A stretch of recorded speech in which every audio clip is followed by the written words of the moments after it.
Sur Internet, on évolue au milieu des incels qui font germer sournoisement des idées qui tuent les femmes par des biais pervers et subtils. Entre les agresseurs sexuels, ceux qui appellent au viol, qui légitiment le viol, qui assument d'être des violents, les batteurs de femmes, ceux qu'on voit frapper des femmes. Entre ceux qui manipulent à des fins sexuelles ou des quêtes d'emprise psychologique. Cet été, en quelques jours, j'ai vu un homme très suivi prôner le viol conjugal. Un homme très suivi promettre le mariage à 10 femmes. À quelle fin ? Un homme très suivi frapper une femme parce qu'elle avait révélé avoir été victime de viol. Un homme mourir en live à la suite des violences qu'il a subies pour les caméras. Ces personnes ne sont pas des anomalies ou des marginaux. Ces personnes, ce sont les stars de notre Internet français. Ils sont écoutés, défendus, soutenus, rémunérés par une audience massive et bruyante. Les femmes qui ont une présence digitale sont les premières cibles de la violence viscérale que ces nouveaux gourous nourrissent et font éclore. Mais surtout, ce sont les premières, voire les seules, à témoigner, à alerter. Et les responsables sont tous ces hommes qui produisent une violence en ligne sans limite et tous ceux qui y participent, en leur donnant une audience ou en ne disant rien. Cet état des lieux, je l'ai fait quelques heures après avoir appris la mort de Raphaël Graven, qu'on connaissait sous le nom de Jean Pormanov. On est beaucoup à avoir été touchés par sa mort et je pense que c'est parce qu'il y avait quelque chose de nouveau dans cette affaire. C'est que cette fois, on avait tout entre nos mains, on avait tout sous les yeux. On a les preuves matérielles de son harcèlement, de la violence qu'on lui faisait subir, de ce qui l'a amené à mourir, et on a même sa mort en direct. Et quand c'est arrivé, c'est triste comme constat, mais je me suis dit, enfin, ils vont peut-être comprendre la gravité de la situation pour énormément de gens sur Internet. Que peut-être c'était ça qu'il fallait comme preuve matérielle, comme élément intangible pour illustrer la violence qui opère et ses conséquences. Et je parle pas de Raphaël Graven et des streamers qui sont affiliés, parce que je pense qu'on était plein à avoir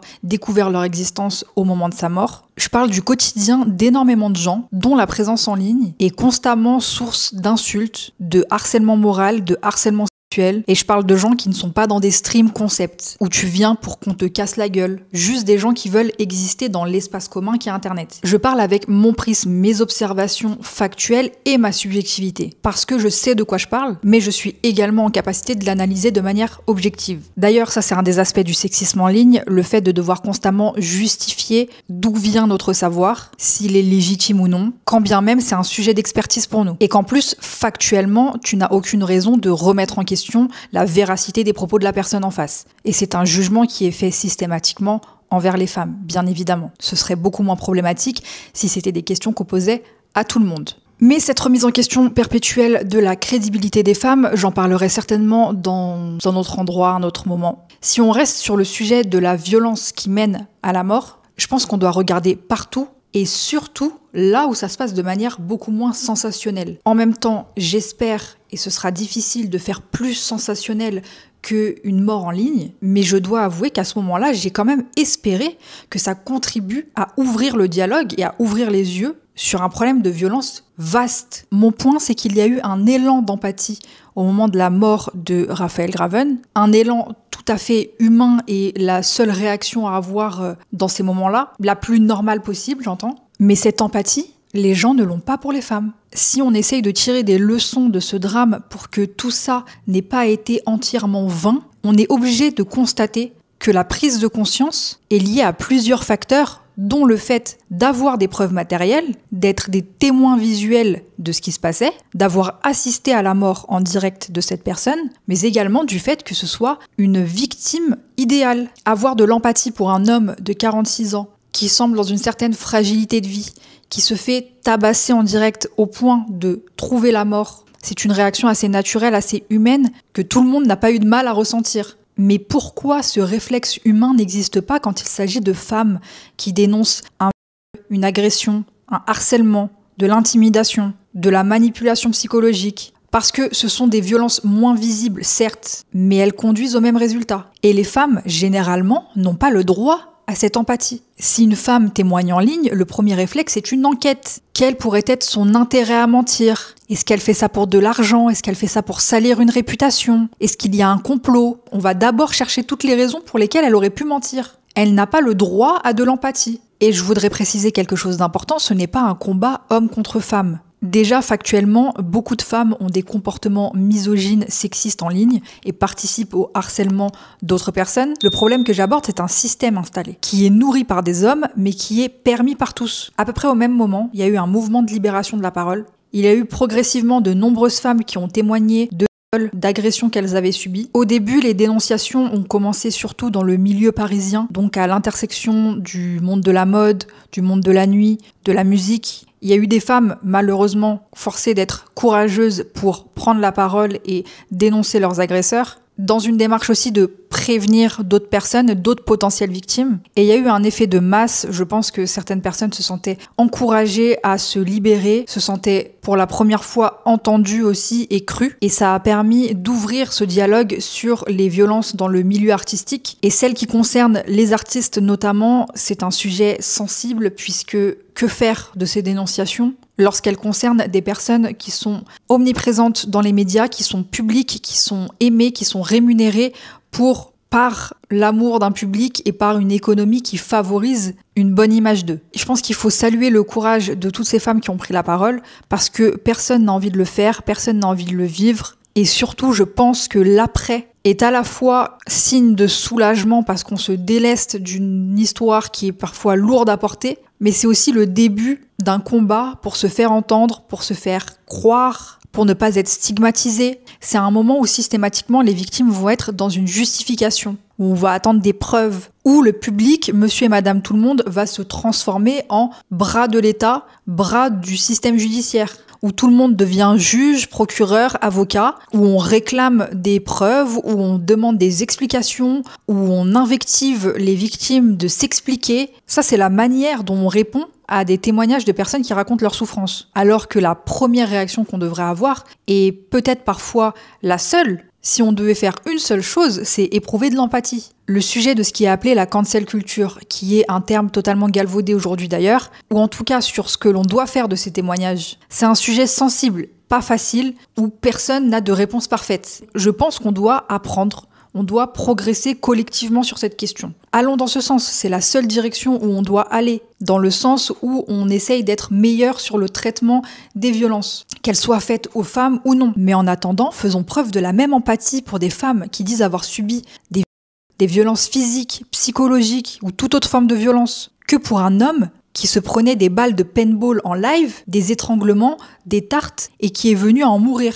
Quand je dis que plein de gens vont mourir, ce n'est pas pour être fataliste et dramatique, c'est que factuellement, des gens meurent actuellement, de manière beaucoup moins sensationnelle, dans l'indifférence, dans le silence, parfois sans jamais avoir été entendus, crus, soutenus par quiconque. Et la majeure partie des victimes n'auront pas de preuves matérielles à offrir pour qu'on les croie. Là, je parle d'Internet parce que c'est l'espace public le plus occupé de nos jours, on va dire. C'est un lieu de rencontre, de vie, d'expression. C'est un lieu où on travaille, c'est un lieu où on échange, c'est un lieu de débat. Mais c'est pas Internet qui a créé cette violence, cette espèce de déshumanisation à laquelle on assiste. Selon moi, d'ailleurs, c'est une erreur de penser que les streamers qui ont tabassé Jean Pormanov pendant des années, menant à sa mort en direct, sont des monstres. Ce sont des humains de tout ce qu'il y a plus humain dans la forme. Faire ce qu'ils ont fait, et les centaines de milliers de spectateurs compris, totalement complices, ou peut-être responsables autant qu'eux, voire plus, c'est discutable, puisque eux étaient dans une demande d'achat, de commande. L'initiative, elle était mutuellement nourrie, mais factuellement,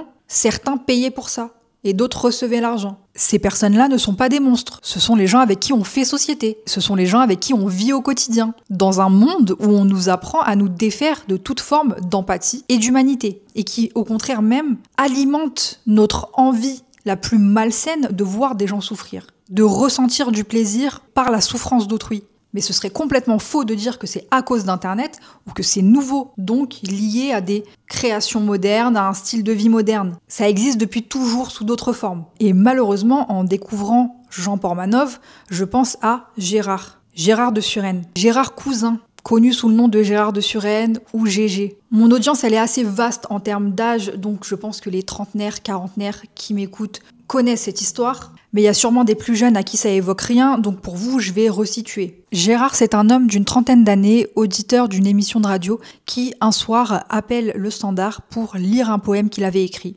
Et ce moment suscite de nombreuses réactions. Il y a un côté risible dans son intervention, parce qu'on entend que c'est un homme qui est dans une certaine fragilité, dans une très grande spontanéité, dans un très grand naturel, qui peut laisser place à plein de choses. Et ce qui va se passer, c'est qu'il en fallait pas moins pour que cette personne soit appelée à intervenir de nombreuses fois dans cette émission, appelée par l'animateur Max, que vous connaissez peut-être puisqu'il est encore en activité. Et il va tellement participer et les gens vont tellement l'apprécier qu'il va intégrer la radio et devenir lui-même animateur. Donc ça, c'était sur Fun Radio dans les années 90. Et au final, Gérard a animé plus de 200 débats entre 1996 et 2002, puisque c'était ça le concept de l'émission, des débats sur des sujets de société, sur la vie quotidienne, les relations amoureuses, le monde du travail, un peu de tout.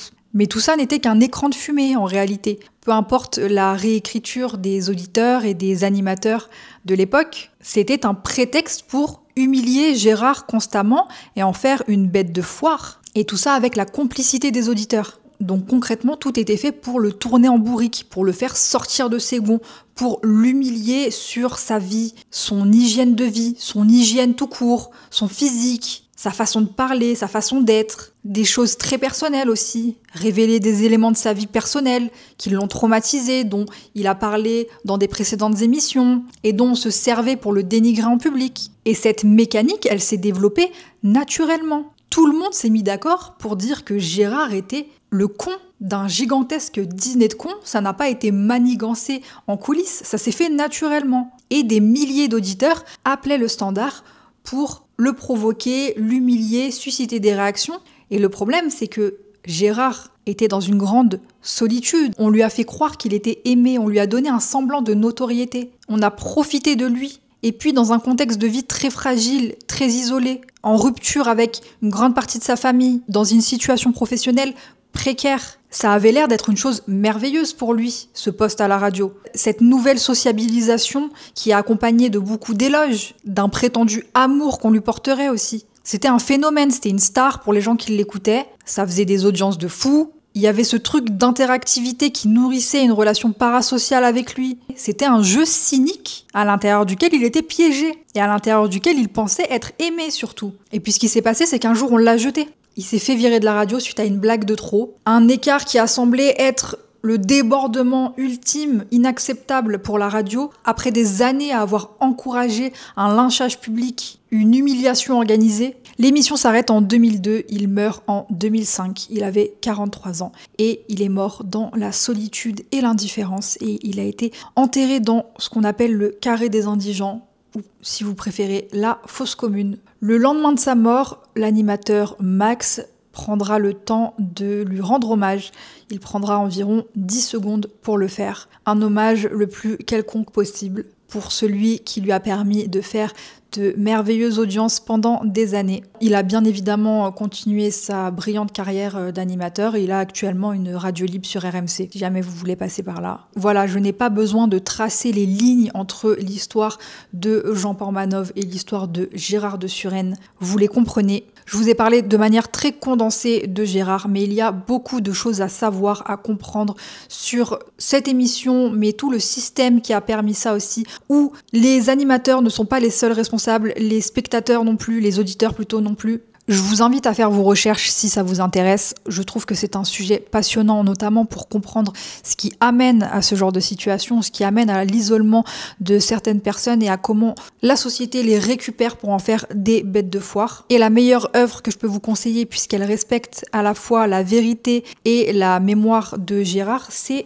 le livre Le Con de minuit de Thibaut Ress, que j'ai pris avec moi pour le relire, puisque ces derniers temps, voilà, je pensais beaucoup à lui et ça m'a fait du bien de me replonger dans cette histoire. En tout cas, je pense que quand il arrive ce genre de choses, on a besoin de comprendre, on a besoin de pistes pour ne pas devenir ces gens, pour ne pas devenir ces êtres sans âme qui écrasent les personnes fragiles. Je vous conseille fortement ce livre, Le Con de minuit. C'est un livre qui retrace sa vraie histoire. Voilà. SDF devenu star de la radio malgré lui. C'est un livre qui a été fait avec beaucoup de respect. Et je précise ça puisque sur Internet, vous allez pouvoir aussi trouver des choses qui viennent d'anciens auditeurs. Il y a une espèce de fandom encore actif de Gérard. C'est pas toujours fait avec énormément de recul. Certains ont développé une espèce de tendresse pour cette époque plus pour l'époque que pour Gérard d'ailleurs, et il y en a beaucoup qui ont encore du mal à voir le problème derrière ce qui se passait dans cette émission. Et ces anciens auditeurs sont des darons aujourd'hui, et peut-être que leurs enfants sont les spectateurs des streams atroces où on paye pour voir des gens se faire fracasser. Je vous conseille également un podcast dans lequel la fille de Gérard témoigne. Et c'est une pièce très précieuse puisque on l'avait jamais entendue auparavant. Et la fille de Gérard, c'était un des nombreux sujets sur lesquels il se faisait humilier puisqu'il ne la voyait plus et c'était sa plus grosse souffrance. Et c'est très touchant d'entendre le témoignage de sa fille, donc je vous conseille, c'est sorti il n'y a pas très longtemps, je vous conseille d'écouter ça puisqu'il y a à la fois sa fille et à la fois un ancien auditeur qui parle de Gérard. Conclusion, désolé pour l'ambiance lugubre de cette vidéo, mais on n'est pas que là pour s'amuser. Et je voulais terminer sur un truc qui me hante depuis des années, un tweet. Oui, voilà ce qui me hante, un tweet de Tyler, the Creator. Mais j'ai des raisons, il ressort à chaque fois qu'une personne dénonce du cyberharcèlement. Et en fait, cette rhétorique, non. On adorerait que ce soit aussi simple que ça, mais c'est plus possible de défendre cette rhétorique parce que tout se passe en ligne, parce que c'est un lieu de travail pour de nombreuses personnes, parce que ça a un impact direct sur la vie des gens, leur vie professionnelle, leur vie personnelle, leur santé, leur sécurité. Internet est un espace qui ne doit pas être interdit à certaines personnes. Je vous fais une dernière recommandation culturelle, c'est un documentaire qui s'appelle #salepute, qui est sorti il y a quelques années et que je trouve très brillant et qui résume tout. Je vais pas vous l'expliquer, il résume tout. Il parle avec une très grande justesse et c'est une personne qui a subi dans ses jeunes années du cyberharcèlement qui vous le dit.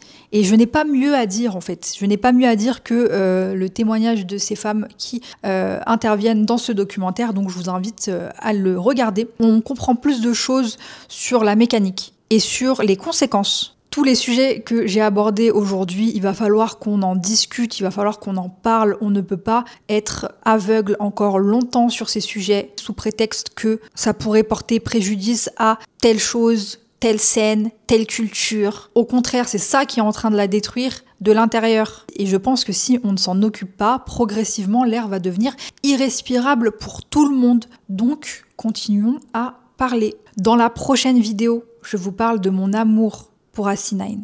Je suis actuellement dans sa ville, à Marseille. Je vais me balader un peu partout, capter l'énergie de la ville et j'essaierai de vous raconter avec le plus de justesse tout l'amour que je porte à sa musique et à son dernier projet sorti cette année qui s'appelle La Jetée. J'en profiterai pour vous faire mon bilan à date des sorties de l'année 2025. Merci d'avoir boosté la dernière vidéo. Je suis très contente que ça vous ait plu. Je suis très contente également que vous ayez joué le jeu en commentant et likant. Continuez, faites la même chose sur cette vidéo-là. Discutons en commentaire des sujets que j'ai abordés dans cette vidéo. Je ne supprime quasiment aucun commentaire. Allez, petite info bonus. Parfois, il y a des démonstrations de misogynie, de sexisme, ce que je vous disais tout à l'heure sur le questionnement de ma crédibilité sur des sujets que je maîtrise entièrement. Ça, je laisse parce que ça me dérange pas que ce soit à la vue de tous. Au contraire, pour moi, c'est un peu une preuve matérielle de ce que je dénonce. Parfois, il y a des choses qui sont simplement insultantes, dégradantes, que ce soit pour moi ou pour les artistes dont je parle. Donc ça n'a aucun intérêt à être là. Je supprime. Je suis maître de mon espace numérique qui est ma chaîne YouTube. Et je suis toujours un peu tiraillée entre afficher certains commentaires et ne pas vouloir leur donner la moindre résonance. Mais il y en a un que je vais vous partager puisque c'est une réponse à ce que j'ai posté au moment de la mort de Jean Pormanov, du coup, qui est le texte que je vous ai lu au début de cette vidéo. Un texte d'ailleurs où je ne parle pas de rap. Précisément, je parle des hommes sur Internet et des femmes sur Internet. Réponse. Peut-être qu'un jour, t'accepteras honnêtement que le rap n'est pas fait pour vous, entre parenthèses, femme. Ou alors, viendra le jour où tu essaieras en vain de changer ce système et d'en redéfinir les codes pour qu'il puisse convenir à ton agenda féministe. Mon agenda féministe étant ne plus vouloir que des femmes se fassent. Ça, c'est un sujet qu'on pourra approfondir, le lien entre le féminisme et le rap et la vision des choses de certaines personnes qui pensent que c'est incompatible. Et j'ai répondu à cette personne parce que parfois ça me titille. Globalement, la majeure partie du temps, je réponds pas. Je laisse un silence abyssal leur répondre. Mais cette fois, je lui ai répondu et sa réponse va vous surprendre. Donc une femme lui a répondu et lui a dit « C'est ironique quand on sait que l'essence même du rap est d'apporter une voix à ceux qui n'en avaient pas et de parler des réalités qu'on veut faire évoluer. Merci de confirmer qu'elles ont bien leur place. De plus, elle parle des vies humaines. Le rap n'a pas attendu ton commentaire pour exister. » Merci à toi pour ce commentaire brillant, mais franchement, vous vous efforcez même pas de leur répondre, des fois ça sert à rien. Je vais vous lire sa réponse qui est très surprenante à ce monsieur très énervé de mon agenda féministe. Qu'est-ce que t'en sais? C'est même pas ta culture MDR. Cette fausse narrative d'inclusion, elle existe que parce que vous voulez y participer aussi. Si ça avait vraiment été le cas, il y aurait pas de clash, pas de diss track, pas de meurtre. Le meurtre étant le 6e pilier du hip-hop, selon cette personne. Bref, ça, c'est un sujet qu'on pourra aborder dans une autre émission. Mais en vrai, je connais mes compétences et je connais aussi mes limites. Et ce que j'ai répondu à cette personne, c'est simplement qu'il y a des choses qui doivent être dites dans l'intimité d'un cabinet de psychiatrie. Sincèrement, il y a des interactions sur Internet que je refuse d'avoir parce que c'est juste ridicule. Tu es peut-être le fou du bus aussi. Tes propos sont incohérents, tes propos sont décousus. Je ne sais pas qui tu es anonyme, on ne va pas discuter ensemble. Parce que je ne sais même pas comment te répondre. Mais on pourra parler de ce lien entre le féminisme, le rap et tout genre de valeurs humaines au sens large. Merci d'avoir regardé cette vidéo et on continue à se parler en commentaire. Salut!